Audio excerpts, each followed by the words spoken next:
রাসূল মকবুল সাল্লাল্লাহু আলাইহি ওয়াসাল্লাম কাবা শরীফের সেহনে বসা।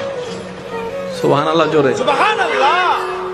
রাহমাতুল লিল আলামিন আল্লাহর হাবিব নবী কাবা শরীফের সেহনের মধ্যে বসা।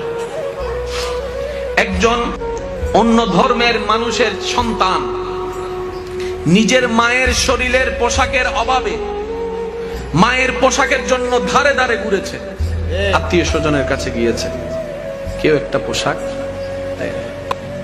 রাস্তা দিয়ে আসার সময় শুনলো সে ছেলেটি যে কারো কাছে পাও না পাও একটা ঠিকানা তোমাকে দেখাই দিচ্ছি, যেখানে গেলে তোমাকে খালি হাতে ফিরতে হবে না। সুবহানাল্লাহ, সুবহানাল্লাহ। সন্তান জিজ্ঞেস করে কোথায়? বলে যে কাবার সেহেনে চলে যাও, আব্দুল্লাহর সন্তান মুহাম্মদ বসে আছে। সুবহানাল্লাহ। এবার মার কাছে গেছে, মা সবাই যাকে জাদুঘর বলে নিরুপায় হয়ে তখন ওনার কাছে যাওয়া লাগতেছে আপনার কাপড়ের জন্য। মা বলে যে বাপ কোথাও যাইস না, মানুষ মুখে শুনেছি ওর সামনে যে যায় কথা বলে সে নাকি ধর্ম ত্যাগ করে ফেলে, ধর্ম পাল্টাই ফেলে, যাইস না। সন্তান বলে যে মা যাই হোক আমি ধর্ম পাল্টাবো না। ওই সন্তানটি কাবা শরীফের সেহেনে গেলেন, আপনার আমার নবী রাহমাতুল লিল আলামিন চাদর পরা অবস্থায় বসা ছিলেন। সন্তান গিয়ে নবীজিকে প্রথম কথা বলে, শুনেন আমি কিন্তু ধর্ম পাল্টাইতে পারবো না।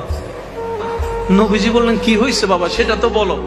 বলে যে আমার মার কাপড় দরকার, কেউ কাপড় দেয় না, আত্মীয় স্বজনও দেয় না, ফিরে দিছে, শেষ পর্যন্ত আপনার কাছে আসছে।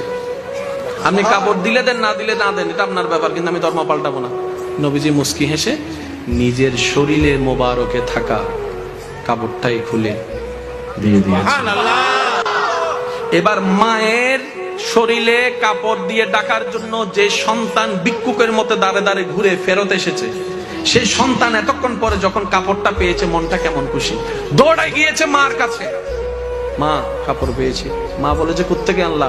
বলে যে বললাম না ওই ওনার থেকে দিয়েছে, কেউ দেয় নাই, আব্দুল্লাহ ছেলে মুহাম্মদে দিয়েছে।